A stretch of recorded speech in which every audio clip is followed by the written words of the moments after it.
विद्वता होनी चाहिए।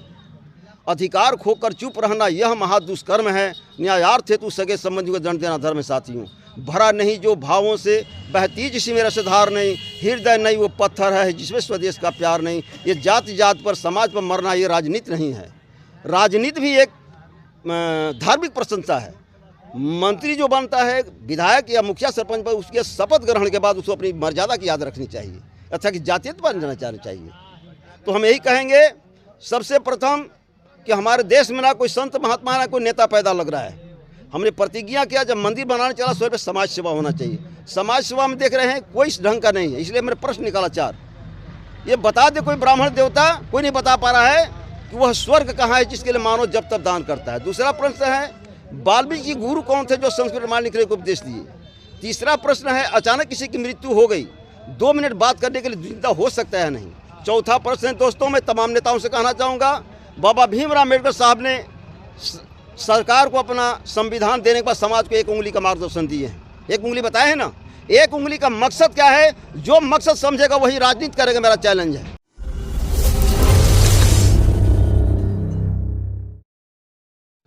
क्या नाम हुआ? हमारा नाम है उमा शंकर बहलिया, ग्राम मेड़ा, मसाड़ी पंचायत से हूँ। आज वकील भाई के इस समारोह में आए हुए हैं। वकील भाई वैसे सब लोग सबको अच्छा कहते हैं, जब तक जिंदा है आदमी, समाज की रीति हम देख रहे हैं कि सब लोग सबको कुछ कहते हैं, मर जाने के बाद सब लोग अच्छा ही कहते हैं। वकील भाई वैसे हमारे अच्छे दोस्त थे, अवसरवादी थे, मैं कह रहा हूँ। और आज ये यहाँ राजनीति की जो बात चल रही है, मैं नेता तो नहीं पर कहना चाहूँगा, राजनीति वही कर सकता है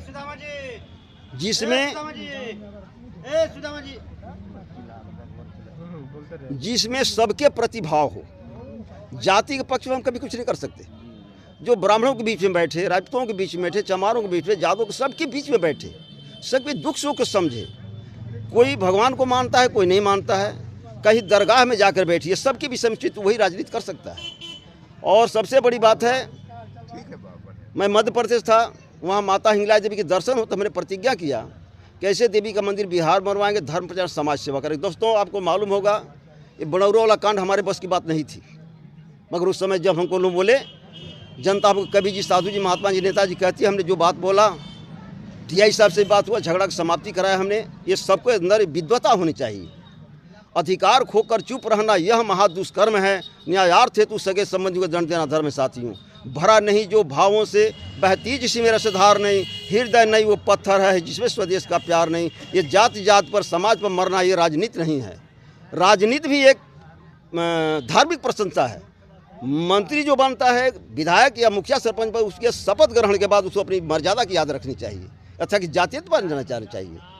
तो हम यही कहेंगे सबसे प्रथम कि हमारे देश में ना कोई संत महात्मा ना कोई नेता पैदा लग रहा है। हमने प्रतिज्ञा किया जब मंदिर बनाने चला सो पे समाज सेवा होना चाहिए। समाज सेवा में देख रहे हैं कोई इस ढंग का नहीं है, इसलिए मैंने प्रश्न निकाला 4। ये बता दे कोई ब्राह्मण देवता, कोई नहीं बता पा रहा है कि वह स्वर्ग कहाँ है जिसके लिए मानव जब तब दान करता है। दूसरा प्रश्न है वाल्मीकि गुरु कौन थे जो संस्कृत रामायण लिखने को उपदेश दिए। तीसरा प्रश्न है अचानक किसी की मृत्यु हो गई, 2 मिनट बात करने के लिए जिंदा हो सकता है नहीं। चौथा प्रश्न है दोस्तों, मैं तमाम नेताओं से कहना चाहूँगा, बाबा भीमराव अम्बेडकर साहब ने सरकार को अपना संविधान देने के बाद समाज को 1 उंगली का मार्गदर्शन दिए हैं। 1 उंगली बताए हैं ना, 1 उंगली का मकसद क्या है, जो मकसद समझेगा वही राजनीति करेगा, मेरा चैलेंज है। मैं उमा शंकर बहलिया कह रहा हूँ, 1 उंगली का मकसद नहीं बता पा रहे हैं लोग, है क्या। जैसे प्रमाण देता हूँ, बताते हैं लोग कई प्रकार का, पर सुनता नहीं होती है। कहते हैं जैसे किसी को बिच्छी मार दिया, 1700 झाड़ रहे हैं, छू छू कर उतर रहा है, एक आदमी क्या बिच्छी है, सबको हटा दिया उसने। एक ही बार में 2 बार झाड़ा और बिच्छू तो मंत्र उतर गया, वो जहर उतर गया। ये समाज की बात है, एक आदमी की बात नहीं है। वो कौन सी कला थी, वही मंत्र से वो भी झाड़ा, मंत्र से वो भी झाड़ा, वही राजनीति, वही भाषण वो भी देते, वही भाषण वो भी देता है। और कभी जात पात से राजनीति नहीं हो सकती। जो सब में समाहित हो, सबको समझे, वही राजनीति कर सकता है, वही बन। अब जीत जाना, मान लीजिए हम विधायक बन गए, मुखिया बन भी गए, तो जिनसे मतलब चलाने से मतलब है, मुझे 5 वर्ष बिताना चाहिए, वो स्वाभिमान, वो नेता होना चाहिए। और जब तक 1 उंगली का मकसद समाज नहीं समझेगा, मैं कह रहा हूं कि बहुजन कभी आज सदियों तक परेशान होते आ रहे हैं। 1585 का नारा क्या कर रहा था, कभी शुद्धता नहीं आई। सब लोग भाषण दे, वकील भाई भी चले गए भाषण देते देते, हमारे नेता चले गए भाषण देते। क्या कारण है कि समाज में सुधार नहीं हुआ। एक ही मकसद है, 1 उंगली का मकसद समझ जाएंगे आप, तो ये कल्याण होगा। संत वही, ब्राह्मण वही हो जो स्वर्ग के विषय में जाने। वाल्मीकि गुरु का नाम नहीं बता, शर्म की बात है। एक पंडित जी बता रहे हैं कि नरक स्वर्ग वही है, पति पत्नी का सच्चा प्रेमेश्वर है। क्या बताएं उनको, हम क्या कष्ट हुआ। जब वही स्वर्ग है तो जंगल में राजा महाराज तपस्या क्यों करने जाते थे, क्यों जमीन धरती में समाधि लेते। बाबा रविदास जी क्या हैं, तो बहुजन के समाज वालों को कह के जा रहा हूँ कि राजनीति वही करेगा जो रविदास के चरित्र को, बाबा साहब के चरित्र को समझे, बुद्ध जी को माने। मानने का मतलब जाति से नहीं है, हमको सब में मनाहित होना चाहिए।